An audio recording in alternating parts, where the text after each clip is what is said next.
दुसरं पाण्याच्या बाबतीत असं आहे की आपल्याला दोन प्रकारचं पाणी या ठिकाणी सापडतं, एक शुद्ध पाणी आणि एक गढूळ पाणी. आपण काय करतो, गढूळ पाणी बाजूला फेकतो आणि पिण्याचं पाणी तेवढं, स्वच्छ पाणी तेवढं आपण स्वीकारतो. पण भविष्य काळात असं पण आहे की हे गढूळ पाणी सुद्धा आपल्याला सांभाळायला लागणार आहे. का तर गढूळ पाणी हे आग विझवायला देखील त्याचा उपयोग होईल. त्यामुळे पाणी ही समस्या निर्माण व्हायला कारणीभूत हा मानवी हस्तक्षेप आहे निसर्गामध्ये असणारा.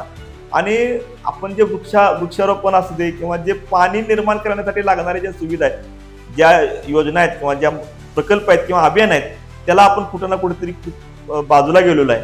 त्यामुळे ह्या समस्या निर्माण झाल्यात.